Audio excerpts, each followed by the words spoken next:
Donc, nous repartageons l'écran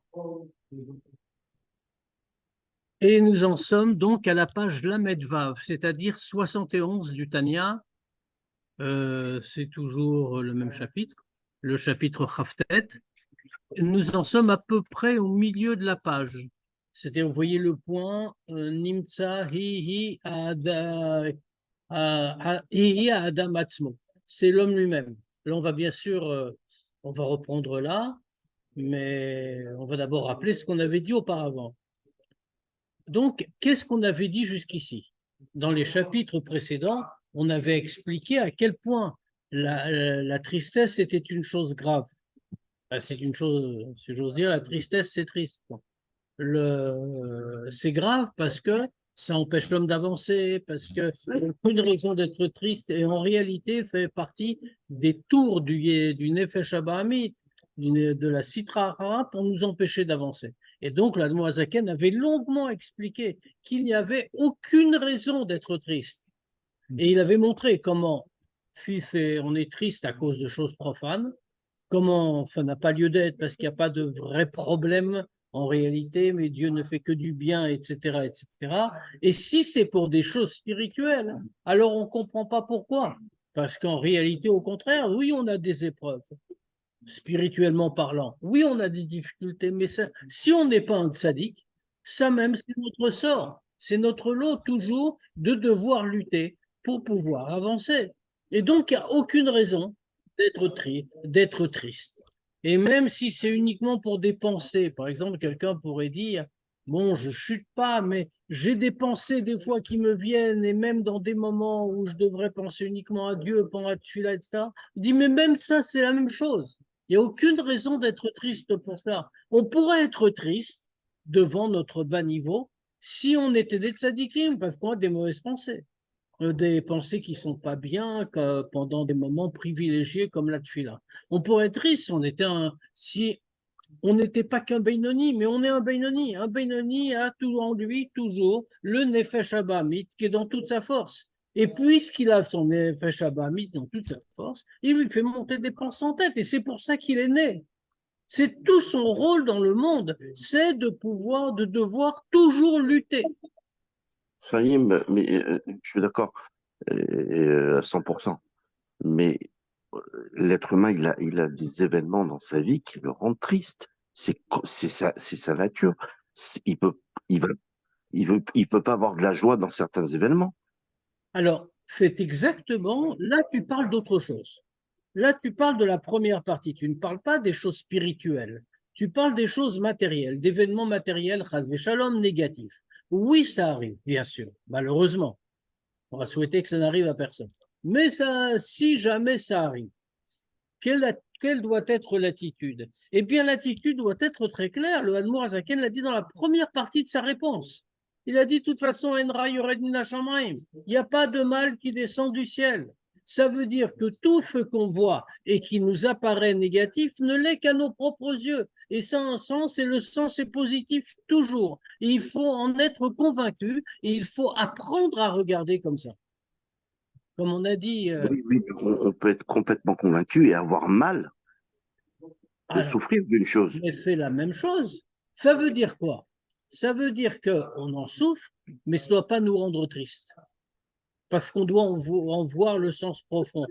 Comme je racontais l'histoire, quand on avait parlé de ça, la fameuse histoire qui est avec Reb Zouché Manipoli, que quand un jour un chassid a été voir le Maguide de Mezrich, il lui a posé la question en toute sincérité. Il est écrit que Mevarchim Hashem ala hara, Keshem shemevarchim ala tova. On remercie Dieu pour le malheur comme on le remercie pour le bonheur. Mais comme c'est un chassid, si la Gemara le dit, c'est vrai c'est clair qu'il faut le faire. Il faut être comme ça. Maintenant, on peut se mentir à soi-même et faire semblant de remercier, mais en réalité, on ne le remercie pas. On n'est pas là, je veux dire, c'est pas ça qu'on voudrait. Donc, il a eu une question. Il a demandé au Maguide de Mezrich comment on fait pour remercier comme ça. Et le Maguide de Mezrich lui a dit va voir, cette question-là, va la poser à mon disciple Rabbi Zoussia à Anipoli. Et alors, le le chassid part pour Anipoli. Bon, il y a toute une arichoute là-bas. Il arrive, il demande à voir Rabbi Zoussia. Personne n'a l'air de le connaître. Il est très étonné parce que si le Maguide l'envoie chez lui en disant mon disciple Rabbi Zoussia, il pensait que c'était un très grand sage que tout le monde connaissait, respectait, etc. Personne n'a l'air de le connaître. À la fin, le chassid, il y a quelqu'un qui finit par le dire, ah oui, un professeur pour les petits-enfants, Zoussia, il habite au bout du village, l'endroit le plus pauvre. Il va là-bas, il voit une maison à moitié effondrée, vraiment une masure. Et bon, c'est compliqué, mais bon, il tape à la porte. Et Rabbi Zoussia Liou, c'est effectivement lui, un homme très impressionnant et tout, mais qui vit dans une pauvreté, dans une misère dont on n'a même pas idée. Et alors, il va entrer, il dit voilà, j'ai une question, il lui raconte, le Maguide m'a dit de venir vous voir. Alors il entend la question, comment fait-on pour remercier Dieu pour le malheur comme pour le bonheur? Sincèrement, évidemment. Et Rabbi Zoussia réfléchit un instant, et il dit, je ne peux pas répondre à ta question, désolé. Pourquoi le Maguide, etc. Il dit, mais je n'ai jamais su ce que c'était que le malheur. Or, tout ce qu'il vivait, tout ce qu'il voyait autour de lui, ça exprimait justement le malheur. Des choses matérielles concrètes, il vivait des vrais problèmes. Et pourtant, il ne voyait pas le malheur. Il était incapable de dire qu'il avait été malheureux un jour de sa vie. Comment ça se fait? Il était inconscient? Pas du tout, il était complètement conscient. Mais il ne s'arrêtait pas à la surface des choses. Alors bien sûr, tu vas me dire, il faut être Rabbi Zoussia. Ah, là c'est vrai, il faut être Rabbi Zoussia. Mais le Tanya nous indique le chemin. Donc, pour les choses matérielles, rien n'est durable, rien n'est éternel. Et quand on a Chav Shalom, bien sûr, on ne doit pas demander du négatif. Bien sûr, on doit demander à Dieu de n'avoir que des bénédictions, que du bonheur matériel, etc. D'ailleurs, le rabbi souhaitait toujours à chacun le bonheur matériellement et spirituellement, en mettant matériellement toujours en premier, d'ailleurs, avant le spirituel. Mais si jamais, Chav Shalom, il y a le contraire, on doit savoir que ça n'a pas d'importance. Qu'en réalité, tout ça est un bien profond, un bien caché. Il y a plein d'histoires, même en dehors de Chassidut, il y a plein d'histoires de la Gemara sur ce thème-là. Comme la fameuse histoire de Gamzoul et Tova et toutes ces choses-là. Ça veut dire quoi? C'est-à-dire qu'il faut apprendre à regarder. Mais tout ça, on l'a déjà écarté. Maintenant, on en est à un autre problème. Tout ça, on l'a conclu avec le chapitre précédent, le chapitre Chafret. Arrive le chapitre Chaftet. Et le Hadmour Azaken maintenant nous dit, mais en dehors du problème de la tristesse, il ne faut jamais, sous aucun prétexte, se laisser aller à la tristesse, parce que si on fait, ça peut nous entraîner très bas. Comme fait connu le mot qu'il y a eu chez les chassidim.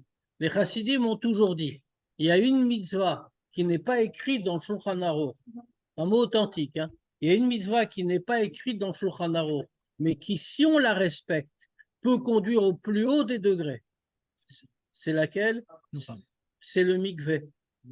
Le mikvé, pour un homme, c'est pas écrit dans le Shulchan Aruch. Enfin, oui, bien sûr, mais pour un homme, c'est pas écrit dans Shulchan Aruch. Il n'y a pas d'obligation aujourd'hui. Tant du Beth Amikdash il pouvait y avoir. En notre temps, il n'y en a aucune. Et pourtant, si on la respecte, ça peut nous conduire au plus haut. Et il y a une avéra, dans le même mot, hein, sa même phrase. Il y a une avéra qui n'est pas écrite dans Shulchan Aruch, mais que si on la fait, peut nous faire tomber au plus bas. C'est quoi la avéra? C'est la tristesse. La tristesse, on doit être Bessimcha, mais il n'y a pas une avéra. C'est le même mot. Dans les 613 mitzvot, il n'y a pas tu ne seras pas triste. Oui, mais il y a marqué parce que tu ne m'as pas servi dans la joie. C'est pas une mitzvah. On parle de la halacha. On ne parle pas de ce que nos chachamim ont déduit des psukim. En plus, ça, c'est une interprétation qui n'est même pas chez tous les commentateurs sur ce passouk-là d'Afka. Parce que ce passouk dans le Pshat, il a un autre sens. Mais l'idée reste que ce n'est pas une avéra. Et on dit, mais si on l'a fait, ça peut nous conduire très bas. On sait que ça, c'est essentiel, c'est fondamental. Alors maintenant, le Hadmour Azaken, tout ça, il a laissé. En la tristesse, ça y est, on a réglé le problème. Mais il peut y avoir un problème plus grave.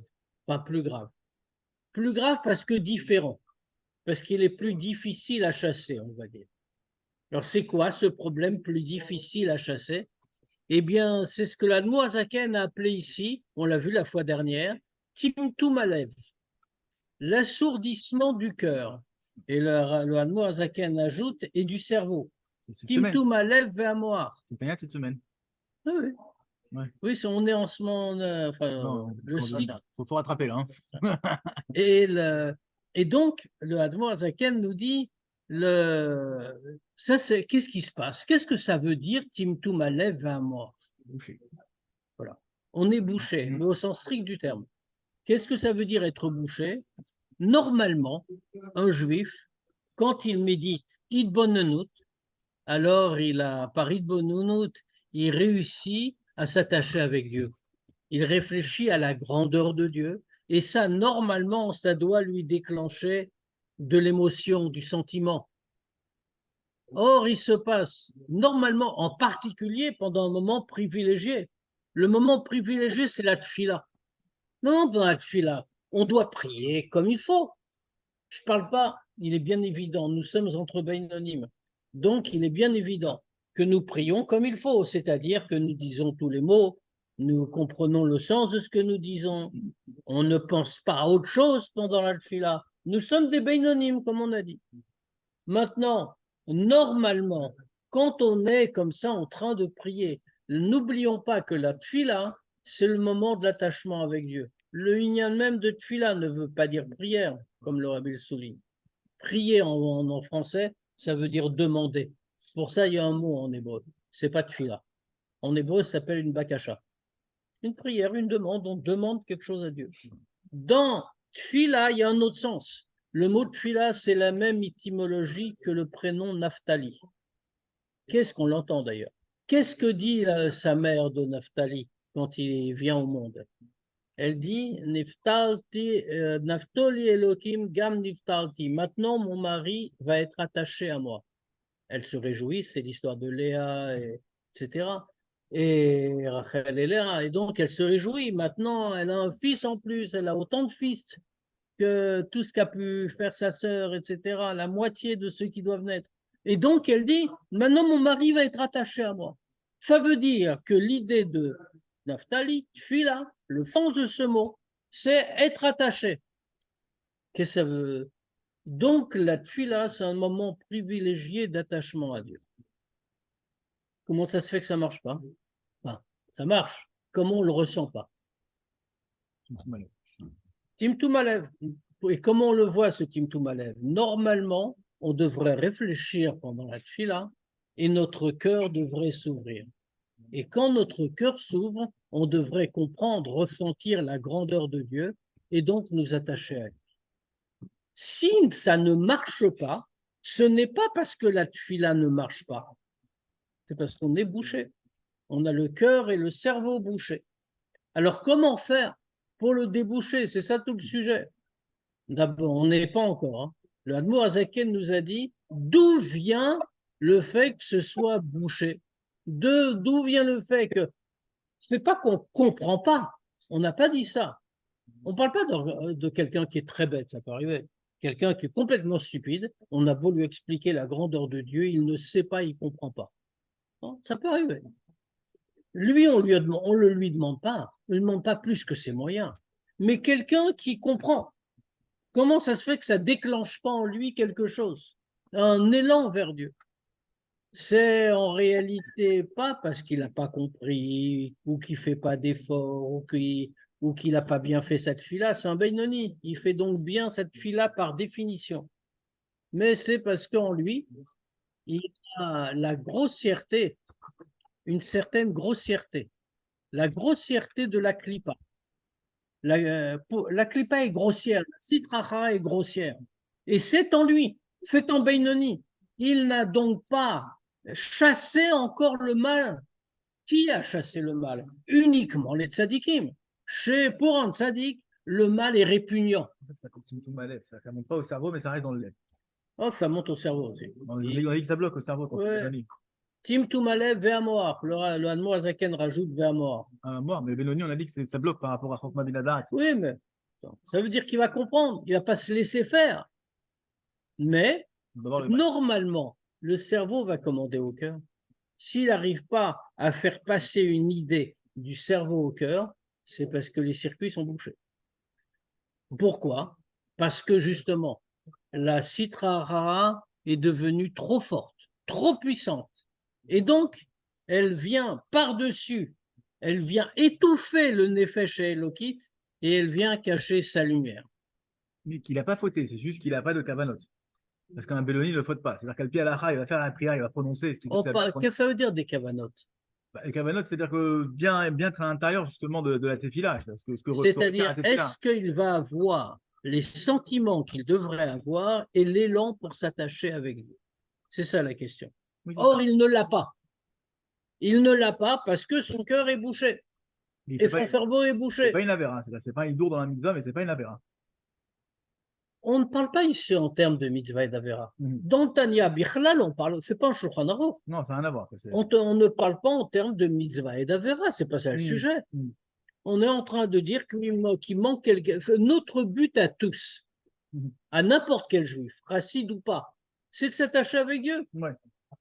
Si quelqu'un ne parvient pas à s'attacher avec Dieu, il a un problème. Et il a un problème spirituel de fond qu'il doit entreprendre de résoudre. Sinon, il aura fait toutes les mitzvot, toute sa vie. Il aura lutté, c'est un Benoni. Il aura donc lutté, il aura fait toutes les mitzvot, il n'aura jamais fait de Averot. Et après 120 ans, quand sa Neshama va monter en haut, il va avoir une grande part dans le Gan Eden. Mais ça, c'est pas le problème du Tanya. C'est pas ça. Il n'est pas en train de nous dire, voilà, vous voulez avoir le Gan Eden, faites comme ça. Non. Il est en train de nous dire, vous voulez servir Dieu ou non.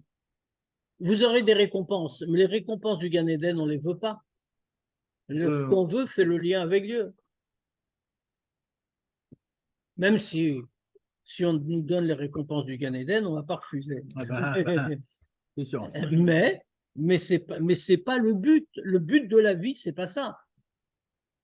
En gros, je trouve que ce serait super cruel. On te met sur terre, on te fait plein de tsarot, plein d'histoires. Tout ça pourquoi? Parce que tu auras un sucre au bout de 120 ans. C'est ça l'idée? Après, bon, si... Un gros sucre, Un d'accord. gros sucre. Mais c'est comme un ce gros n'est sucre qu'un sucre. éternel, quoi, qui se finit Ok, jamais. Quoi. mais ce n'est qu'un sucre. Nous, ce qu'on veut, c'est l'essentiel. C'est le jeu. Quoi. Voilà, exactement. Comme a dit le Admor Hazaken, je ne veux pas ton Gan Eden à Tarton, je ne veux pas ton Gan Eden à Elion, je ne veux que toi tout seul.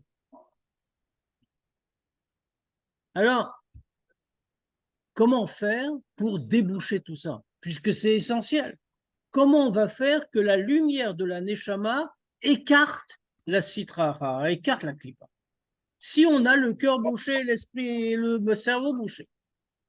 Alors, le Admor Hazaken a cité un Zohar qui nous dit que du bois, quand on n'arrive pas à l'enflammer, qu'on n'arrive pas à le faire brûler, alors qu'est-ce qu'on fait? On le frappe, on va le fendre et tout ça, on va le battre jusqu'à ce que le feu prenne. De la même manière, on va frapper, si on peut dire. L'homme va frapper sa neshama, son nefesh feu qu'il est, pour faire jaillir la lumière, pour que la lumière de la neshama s'étende, pour que la flamme pour que n'en fait pas quoi, frapper quelqu'un d'autre, c'est lui-même. De toute façon, on va expliquer la méthode. Et c'est pas physique. C'est psychique, oui. Voilà. Qu'est-ce qu'on va faire? C'est ce qu'on a commencé à dire. C'est-à-dire qu'il va se rabaisser, devenir méprisable à ses propres yeux. Il va se dégoûter lui-même. C'est pourquoi? Pourquoi ça? Il va se dégoûter de lui-même. C'est-à-dire, il va se juger quand il va réfléchir à lui-même. Il va se rendre compte comment il est méprisable et répugnant. C'est comme ça qu'il fallait le dire en bon français. Pourquoi? Parce que comme il est écrit, Lev Nishbar, c'est un pasouk. Lev Nishbar, Ruach Nishbara. C'est un pasouk dans Télim. Zivrei Elokim, Lev Nishbar, Ruach Nishbara. sacrifice pour Dieu, une offrande pour Dieu, agréable à Dieu. C'est un cœur brisé, un esprit brisé. Ça, c'est le pshat. Mais, mais si on va plus loin que le pshat, le Zohar l'interprète autrement.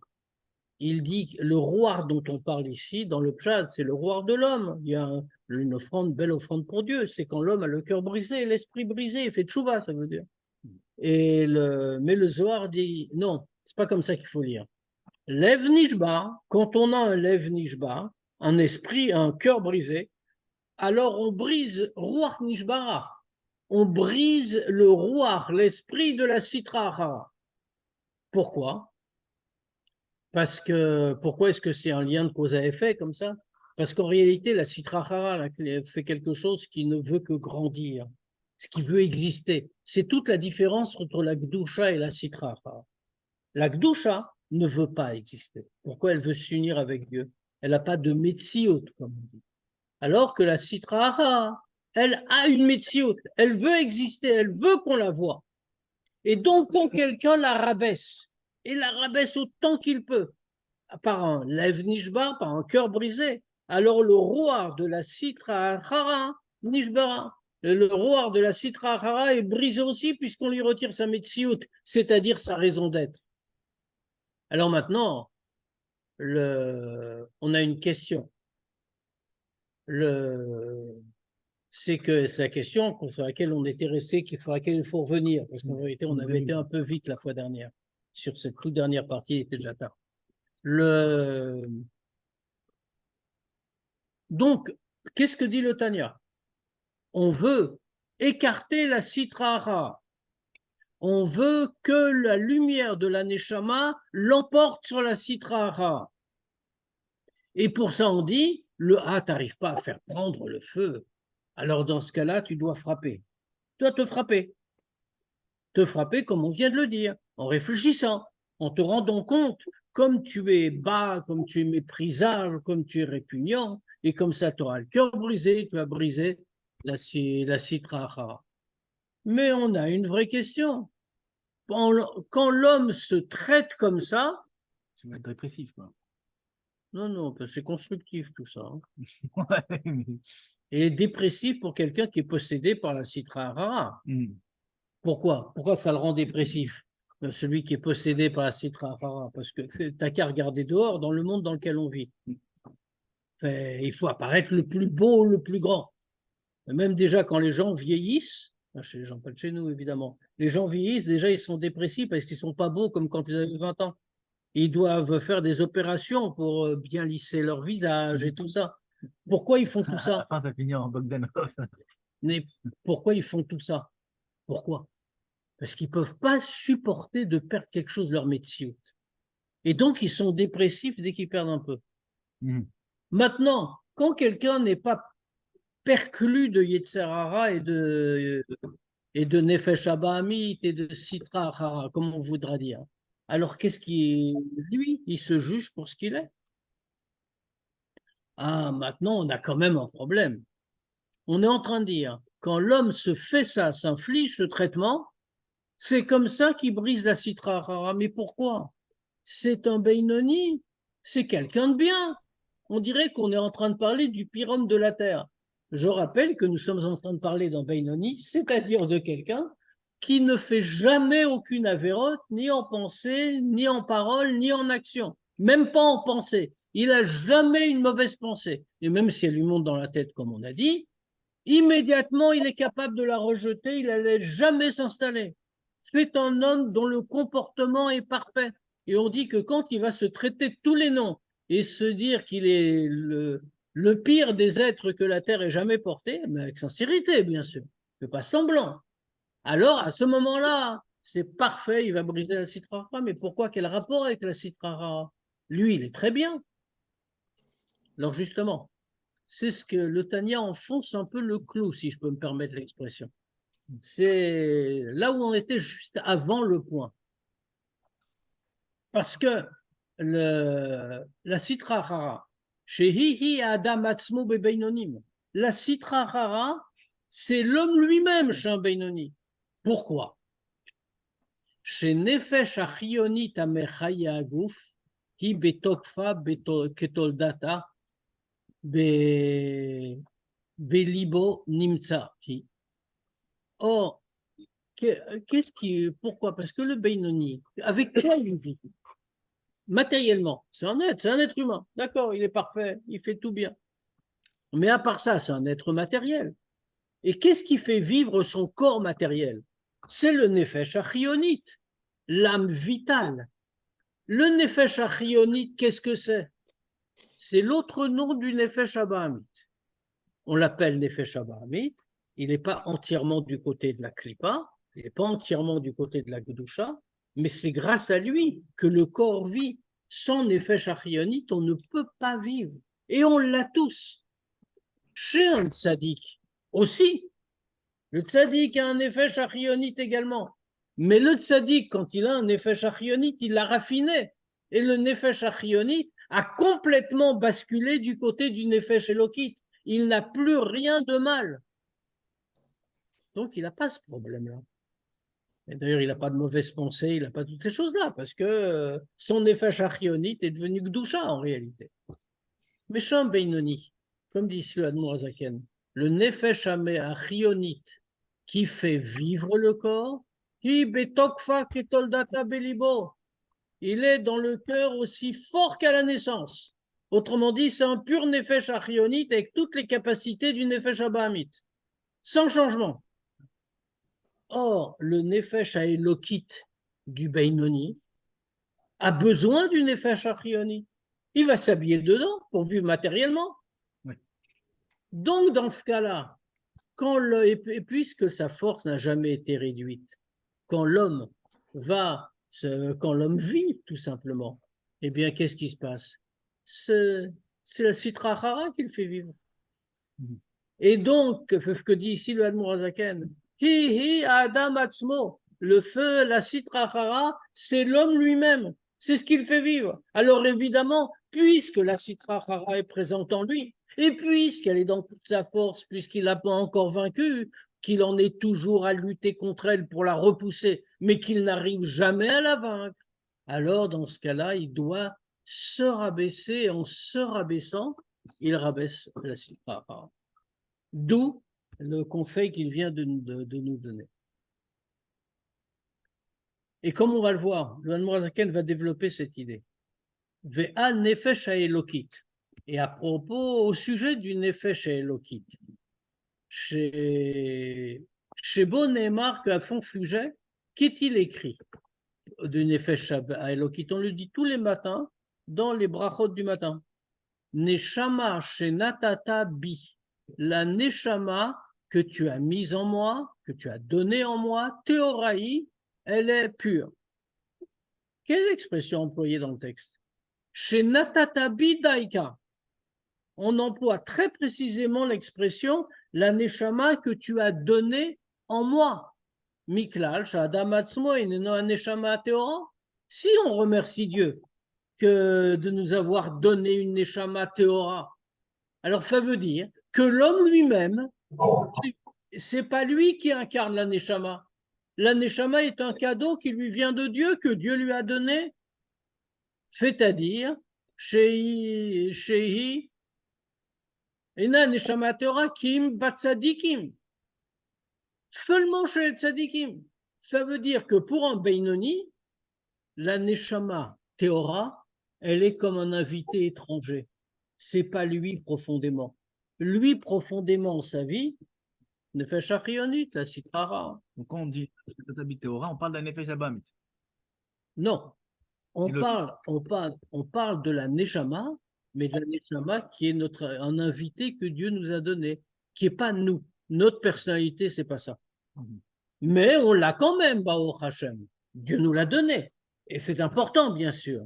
Mais c'est pas nous. C'est ce que veut dire l'Admor Azaken, c'est que quand on se rabaisse, on rabaisse pas la Neshama. La Neshama, effectivement, elle est Théora. Mais la Neshama, c'est pas nous, elle vient pas de nous, elle vient d'un don de Dieu. D'accord, camarade. Parce que l'homme lui-même, l'homme lui-même n'est la neshama pure que chez les tzadikim. chez Bahem ou Lefer, que chez les tzadikim, c'est exactement la situation inverse. Chez Neshama Teora, chez Nefesh Elokit, ou Adam. Parce que la Neshama Teora, c'est-à-dire le Nefesh Elokit en fait, c'est une autre appellation qu'on donne du Nefesh Elokit. Chez les tzadikim, ça c'est vraiment l'homme. Vegufam Nikra Basar Adam. Et quand on parle des tzadikim, leur corps n'est pas appelé eux. Leur corps fait lui qui est un invité étranger chez les tzadikim. On l'appelle Basar Adam, la chair de l'homme. Pourquoi? C'est la proposition inverse. C'est-à-dire que chez les tzadikim, ils ont besoin d'un corps pour être dans ce monde et pour faire la volonté de Dieu dans ce monde. Donc Dieu leur a mis à disposition un corps. Mais c'est lui l'étranger par rapport à leur essence. Et c'est pour ça que chez les tzadikim, quand on parle de leur corps, on dit Basar Adam, ce n'est que la chair de l'homme. Parce que c'est pas eux. Eux, c'est la neshama. La vie d'un tzadik est une vie spirituelle et pas une vie matérielle. Comme le rabbi l'a beaucoup dit d'ailleurs, l'a beaucoup rappelé quand la Rebbe Etzen a quitté ce monde. Comment la vie d'un tzadik, et d'ailleurs, dans le Tanya, plus loin, dans Igeret HaKodesh, quand le Admour Azaken écrit aux Chassidim en Israël, qui est les Chassidim qui avaient suivi son propre maître à lui, Rabbi Menachem Mendel Miorodok, et qui était parti s'installer en Israël. D'ailleurs, le Admour Azaken, comme chacun sait, l'avait suivi sur le chemin. Et avant d'embarquer, puisqu'à l'époque, en Israël, on ne prenait pas Elal à l'aéroport. Direction Istanbul avant. Exactement, et il fallait prendre le bateau et tout ça. Donc, quand ils allaient sortir du pays, quand ils allaient franchir la frontière, Rabbi Menachem Mendel Meorodok a dit au Admour Azaken, toi tu restes en Russie, retour. Et c'est pour ça que l'Admour Azaken est resté en Russie. Sinon, il serait parti aussi en Israël. Et donc, mais il est parti là-bas avec des chassidim. Il s'est installé à Hebron. Et il y a eu et quand Rabbi Menachem Mendel Meorodok a quitté ce monde, le Admour Azaken a écrit 2 lettres successives aux chassidim qui venaient de perdre leur rabbi. Et ces 2 lettres sont imprimées dans le Tanya, dans la partie Igeret HaKodesh. Et là-bas, l'Admour Azaken explique que il n'y a rien de changé, en vérité. Que la vie d'un tzaddik est une vie spirituelle, c'est pas une vie matérielle. Et il fait référence exactement à ce qu'on est en train de dire. Autant pour quelqu'un comme nous, la vie est une vie matérielle. Nous vivons au travers d'une nefesh achionite, au travers de la sitrara. Mais pour un tzaddik, le corps lui est étranger. Son corps, ce n'est que Basar Adam, la chair de l'homme dont il a, oui, besoin, mais ça ne va pas plus loin que ça. Et comme on en voit un exemple, comme Amar, Hillel Azaken et Talmidav, on voit un exemple dans la Gemara. C'est marqué comme ça, que Hillel Azaken, quand il disait à ses élèves, Keshaya olech leechol, quand il allait manger, Hillel Azaken, c'est un très grand sadique, évidemment, et il avait des disciples, mais c'était un homme, et de temps en temps, il devait manger, comme tout homme. Et quand il allait manger, Aya Omer, Sheolech ligmol chesed ima'alu va'avaniya. Quand il allait manger, il disait comme ça à ses disciples, je vais aller faire du chesed avec la nulle, la pathétique, la misérable et la pauvresse. C'est-à-dire qui désignait comme ça Kougoufo. C'est son propre corps. Pourquoi il disait ça? Bon, c'est amusant à répéter. Mais pourquoi est-ce qu'il a la Zaken qui ne disait pas des mots pour rien? Pourquoi est-ce qu'il disait ça? Parce que son corps, il le percevait comme un étranger. Et donc, pour lui, il n'allait pas manger. C'était pas Hillel Azaken qui allait manger. Hillel Azaken, c'était la Neshama d'Hillel. Qu'est-ce qu'il allait faire? Il avait à sa charge une misérable qui n'avait pas de quoi manger, qui avait besoin de manger pour vivre. Donc, il l'emmenait manger tous les jours. Mais il percevait son corps comme si c'était un étranger. Velachen, Amar, et c'est pour ça. Sheu Gomel Chesed Imo, et c'est pour ça qu'il a dit qu'il allait faire du Chesed avec lui, Bema Shema Achilo, par ça qu'il le nourrit. Kihu Atzmo, Ainorak, Nefesh Elokit Levad, parce que lui-même, le vrai Hillel, l'essence de Hillel Azaken, c'était seulement Nefesh Elokit. Ki Levada Mechaye Gufo, Upsaro. Pourquoi fait Nefesh Elokit? Pourquoi on dit que pour Hillel? Pour les tzadikim en général, Hillel, ici, c'est un exemple. Pourquoi est-ce que c'est seulement le Nefesh Elokit? Parce qu'un tzadik ne reçoit plus la vie du Nefesh Achionite. Il reçoit sa vie du Nefesh Elokit puisqu'il a transformé son Nefesh Achionite, qui est devenu Nefesh Elokit. Et fait plus que le Nefesh Elokit qui fait vivre son corps et sa chair. She'arash haya benefesh achionit ameluveshet bedamo upsaro nitaper letov venichlal bigdushat nefesh elokit mamash batzadikim. Parce que chez les tzadikim, le mal qu'il y a dans le nefesh achionit, c'est-à-dire dans le nefesh abahamit, on a déjà dit dans le Tanya au tout début que le nefesh abahamit, le nefesh achionit, est un mélange de mal et de bien. Il y a dedans aussi du bien, mais il y a aussi du mal. Il y a aussi toutes les envies, toutes les tentations, toutes ces choses-là. Et donc, mais chez le tzaddik, cette grossièreté qui est habillée dans le sang et dans la chair, tout ça a été transformé en bien et a été inclus dans la gdusha du nefesh elokit. Ils ne ressentent pas de sensibilité, de goût, de plaisir à manger. Exactement. Comme Rabbi Shimon Bar Yochai avec les caroubes pendant je ne sais pas combien d'années dans la grotte, pas 13 ans.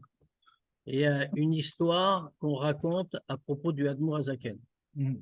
Et un jour, il a reçu à table un très grand tzaddik de sa génération, Rabbi Shlomo de Karlin. Et quand Rabbi Shlomo de Karlin devait venir, donc il a prévenu sa femme et sa fille, c'est un grand tzaddik qui vient, ils devaient manger ensemble.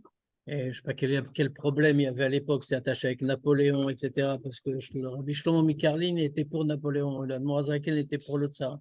Donc il y avait un peu des histoires parmi les tzadikim. Donc ils devaient manger ensemble. Et donc il a prévenu sa femme qu'on va recevoir quelqu'un de grand, qu'elle fasse un grand repas de Yom Tov, en son honneur. Et donc, les deux, donc la femme, bien sûr, elle a préparé un grand repas et tout. Maintenant, chez l'Admour Azaken, ce n'était pas la rabbinite, ce n'était pas la femme du Admour Azaken qui faisait la cuisine, mais c'était sa grande fille, une grande tzadékette aussi. Et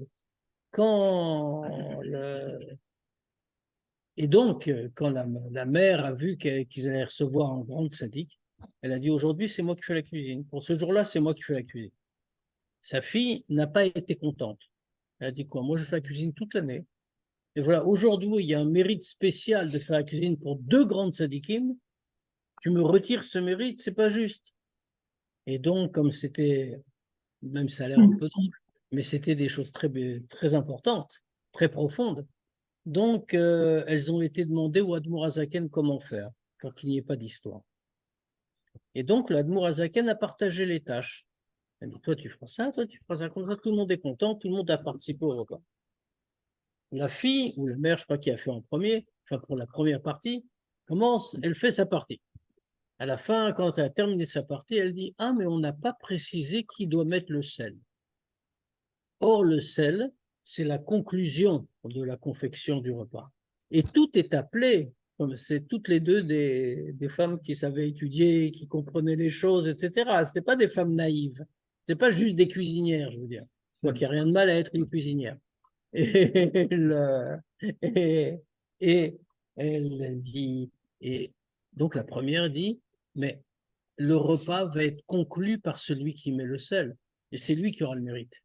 Alors donc, non, pas du tout. Elle n'a rien dit. Elle a dit, puisqu'on n'a pas convenu, ça peut être moi. Elle a mis le sel. La deuxième arrive. Elle fait sa partie. Même aussi le sel. Eh ben, elle fait le même raisonnement. Elle dit, tiens, et le sel? Personne n'a dit. Ben, je ne vais rien dire, je le mets moi, c'est moi qui aurais conclu le repas. Et donc, elle remet du sel.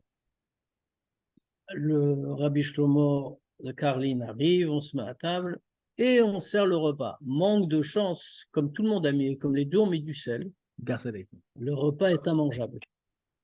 Alors le Admour Azaken, on lui met son assiette devant lui, il mange. Rabbi Shlomo de Karlin commence à manger une cuillère, deux cuillères, et à la fin, il pose sa cuillère, il repousse l'assiette. Le Mourazaken voit ça. Il s'est dit, mais il se demandait pourquoi c'est pas une attitude normale. Ça veut dire, chez Tzadikim, c'est pas on aime ou on n'aime pas. Je veux dire, on mange, c'est tout. Il y a un repas, on le mange. Et donc, il s'est dit, peut-être que le repas n'est pas assez salé. Il y avait du sel sur la table, il rajoute du sel. Donc maintenant, C'est encore pire, quoi. et il ne mange évidemment toujours pas. Alors à la fin, le Mourazaken s'inquiète, il lui dit, qu'est-ce qui se passe? Pourquoi vous ne mangez pas?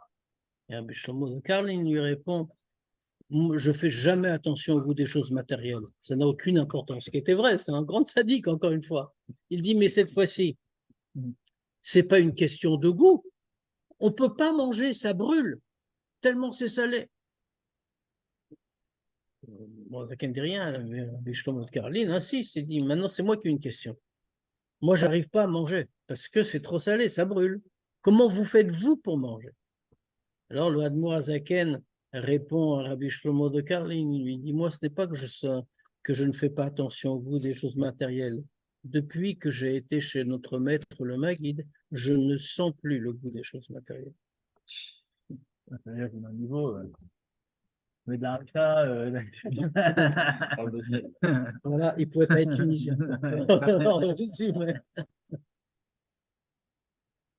Donc, c'est comme ça. Tout est devenu Nefesh Elokit chez le Tzadikim. Aval be Beinoni. Méchant Beinoni. Machar shemaut avatzmuta shel nefesh achionit abamit. Sheme sitracha. Méchant Beinoni, puisque toute l'essence du nefesh achionit, c'est-à-dire du nefesh abamit, qui vient de la sitra achara, donc qui est attaché avec la sitra achara, amelouveshet benabo upsao, qui est habillé dans son sang et dans sa chair. L'one par letov n'a pas été transformé en bien, puisque ça, c'est pas le niveau du Beinoni, c'est le niveau du tzaddik. donc le Rabbi Karlin, c'était Benoni, quoi, c'est ça? Non, c'est un tzaddik, mais un tzaddik, C'est il y a chanter le même sel, chez les quoi. tzaddikim, bon, il y a aussi des degrés. C'est entre tzaddikim, on se comprend, il y a des degrés. Alors, dans ce cas-là, le champ Beinoni, il a pas été transformé. Dans ce cas-là, Adamatzmo. Dans ce cas-là, comme a dit juste avant le Tanya, la citra ra, c'est l'homme lui-même, c'est son essence. Ve'imken. Et dans ce cas, urachok ma'vaye betachlit arechut. Et donc, dans ce cas-là, l'homme, à quoi il doit réfléchir? Maintenant qu'on a dit ça, il n'y avait pas de point, il n'y a pas beaucoup de ponctuation dans le Tanya. En vérité, ici, il faudrait une virgule ou quelque chose. Une fois qu'on a dit tout ça, qu'on a compris qu'est-ce que c'est comment ça se passe chez le Beinoni, comment il est, c'est lui-même. Alors, qu'est-ce qu'il doit faire? Qu'est-ce qu'il doit se dire? On vient de dire qu'il doit se rabaisser, concevoir, comprendre qu'il est méprisable et répugnant, etc. Mais vachinle, comme dit le Zohar, doit se frapper, spirituellement, intellectuellement. Alors, qu'est-ce qu'il doit se dire? Maintenant, une fois qu'il est conscient de ça, qu'en réalité, il vit par la Sitra Hara, que son essence à lui, il n'est pas un tzaddik, son essence à lui, c'est la Sitra Hara. Alors, il est loin de Dieu, Betachlit Arichu. Il est le plus éloigné de Dieu. Pourquoi? Comme il le voit très bien. Parce que dans son Nefesh Abamit, comme dans tous les Nefesh Abamit, qu'est-ce qu'il y a? Il y a aussi un Koach Hamitave, il y a toutes les tentations du monde qui existent. Il a une envie, un désir pour tout.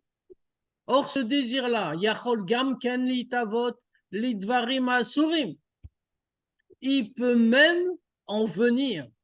À quoi ça le conduit chez un Beinoni, le Koach Hamitave? D'abord, ça le conduit à ne pas faire, il ne le fait pas, hein, mais à avoir envie de quelque chose. On sait que l'homme, comme on a dit dans Tanya avant, il y a comme ça un passage, Kadesh atzmecha bemutarlach. Sanctifie-toi dans ce qui t'est permis. Qu'est-ce que ça veut dire, sanctifie-toi dans ce qui t'est permis? Il y a des choses interdites, on ne les fait pas. Il y a un mot comme ça, Shler Sidim, qui est rapporté dans Hayom Yom, que Shler Sidim, on a eu l'habitude de dire, ce qui est interdit, c'est interdit. Et ce qui est permis, il ne faut pas le faire avec trop d'empressement. Autrement dit, par exemple, la nourriture taref, c'est la nourriture taref, on ne va pas manger. Mais la nourriture cachère, c'est pas parce qu'elle est cachère qu'on doit se précipiter dessus.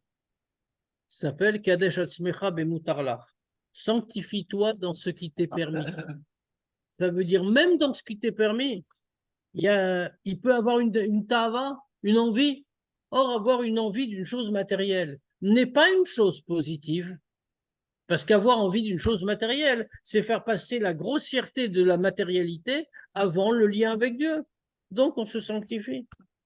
J'ai connu l'histoire de Reb Shmuel Munke, histoire très connue. Qu'un jour, les chassidim ont fait. Reb Shmuel Munke, c'est un très grand chassid du Admor Hazaken. Mais il avait un comportement toujours, il avait un caractère très joyeux. Il avait un comportement toujours un peu excentrique, on va dire, et très, très enflammé comme ça. Un jour, les chassidim se sont assis faire un farbrengen. Bon, à l'époque, le farbrengen, c'était plus compliqué qu'aujourd'hui. Tu ne peux pas aller à l'épicier en face, acheter 3 crackers. C'était compliqué. Il fallait prévoir. Il n'y avait pas grand-chose à manger. Les chassidim ont commencé à dire un peu les chaim. Et tout le monde avait besoin de manger quelque chose. Et juste à ce moment-là, il y a l'ouvrier du boucher du village qui arrive et qui amène un plat de petits morceaux de viande grillée. Et il dit, voilà, mon patron envoie pour le farbrengen. Tout le monde est content, on va pouvoir manger. Et alors, c'est Shmuel Moukes qui était là, qui réceptionne le plat. En instant, il se met à... On ne jette pas comme ça.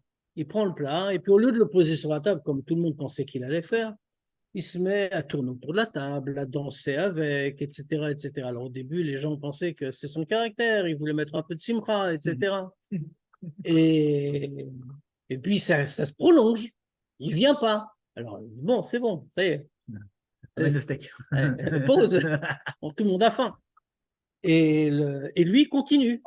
Et quand les gens essayent de lui attraper le plateau des mains en pensant que c'est un jeu, il se sauve, il danse un peu plus loin. Comme ça dure. À la fin, il y en a 3 qui se lèvent et qui le bloquent dans un coin et pour lui arracher le plateau. Alors il prend le plateau, il le jette par la fenêtre. Tout est perdu. Une grosse perte. Hein. En plus, c'est aussi de l'argent. Hein. Je veux dire, c'est des choses. C'était un cadeau, c'était une zaka. On le prend, on l'allonge sur la table parce qu'à ce moment-là, on fait les choses sérieusement pour lui donner ce qu'on appelle en yiddish russe, pour lui donner mashkanta. Mashkanta, c'est-à-dire qu'on l'allonge sur le ventre et on le frappe sur les parties intéressantes. Ouais. Ça s'appelle la fessée en bon français. C'est devant, quoi. C'est pas derrière. C'est derrière. Oui, derrière. D'accord. Voilà. C'est pour ça que j'ai précisé, on l'allonge sur le ventre. D'accord, j'ai pas compris. Imaginez la scène. Et non, phrase de chalon, pas des choses. D'accord.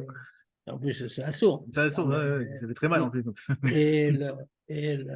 Et donc, on allait commencer, on lui apprendre comment on bat le tâcherie, tu jettes, et c'est que ça veut dire, etc., etc. Et juste à ce moment-là, on voit le boucher lui-même qui arrive en courant dans la pièce et qui dit « Mangez pas, non, mangez pas, vous n'avez pas mangé au moins ?» Non, non, non, t'inquiète pas, on n'a pas mangé, qu'est-ce qui se passe? Il dit « Désolé, il y a eu une grave erreur. Ce plateau-là, c'était de la viande taref que je devais jeter. Et je ne sais pas comment, ça a été confondu. On a pris ce plateau, on l'a fait griller, on vous l'a apporté. Mais j'espère que vous ne l'avez pas mangé. » Et alors, ils disent non, t'inquiète pas, tout va bien. Bon, il s'en va, il est rassuré. Et les chassidim, ils retournent vers Shmuel Moukes et lui disent rallonge-toi, tu vas recevoir Mashkanta. Pourquoi? Pour qui tu te prends? T'as roi HaKodesh maintenant? Comment t'as su que le plat, il était taref? Quand quelqu'un a roi HaKodesh chez les chassidim, il ne le montre pas. Donc, de quel droit tu nous fais croire un truc comme ça que tu as roi HaKodesh? Ouais, il voulait lui mettre Pour la qui tu te maquette, prends? de toutes les manières. Non, c'est des motifs. Hein. L'accoutume est passée, hein, t'inquiète pas. Alors, Reb Shlomo Kess leur dit pas du tout, j'ai pas roi HaKodesh. Seulement, moi, de chez mon maître, c'est du Admorazaken, j'ai appris que quand il y a une trop grande envie pour un plat, c'est qu'il doit y avoir quelque chose de pas cachère dedans. Et c'est vrai aussi, même si c'est caché. Donc, en tout cas, le Nefesh Hamit, on va aller jusqu'au point. Jusqu'au point quand même. Le Nefesh Hamit, lui, il donne ce qu'Oach Hamit avait. Ça donne ses envies. Et il peut pousser plus loin, en réalité. Il peut même donner, Yachol Gamken, Litavot, et Dvarim Asoim. Il peut même donner un désir pour des choses interdites. Alors le Beinoni ne va jamais rien faire de mal, bien sûr. Mais le simple fait qu'il puisse avoir une idée que ça, ce serait bien, on pourrait le manger, ça même, c'est un lien, c'est déjà une chose grave. Oh, Shem Neged Retsono Yitbarach, c'est contre la volonté de Dieu. Ah, Sheino Mitave la Sotam Bepoel Mamash, Rabbe Shalom. Bien qu'il n'ait pas du tout un désir de le faire concrètement, Rabbe Shalom. Encore une fois, c'est un Beinoni. C'est comme si on disait d'un juif, j'ai envie de manger Yom Kippour. Il n'y a aucun juif normal qui a envie, même quelqu'un qui n'est pas vraiment froum, etc. C'est une chose qui reste, il ne va pas manger Yom Kippour. Donc, c'est sûr qu'il ne va pas le faire concrètement. Mais, Rak, שאינם מאוסים אצלו באמת, כבצדיקים, כמו שנזכר לעיל פרק י"ב. C'est juste que c'est pas répugnant. Un tzaddik ne peut même pas imaginer que ce serait possible qu'il ait un désir de manger quelque chose d'interdit, parce que c'est le contraire de la volonté de Dieu. Maintenant, pour un Beinoni, c'est possible, oui. Il ne fera jamais. Il aura même pas vraiment l'envie. Et il n'aura jamais le désir concret de le faire. Mais le fait que ce ne soit pas totalement répugnant, ça montre qu'il n'en est pas totalement détaché.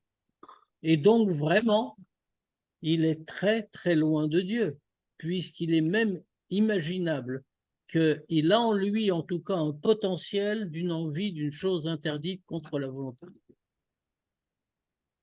Donc, il doit comprendre là où il en est. Et quand il comprend là où il en est, il rabaisse ce qu'il est, c'est-à-dire la citra à part. Et on va voir, on n'a pas fini, on n'a pas fini, on est en plein développement, mais on continuera sur le même thème la semaine prochaine, Be'ezrat Hashem, et jeudi, bien sûr, on se retrouve sur la Sikha et on peut même prendre un petit instant pour répondre aux questions s'il y en a.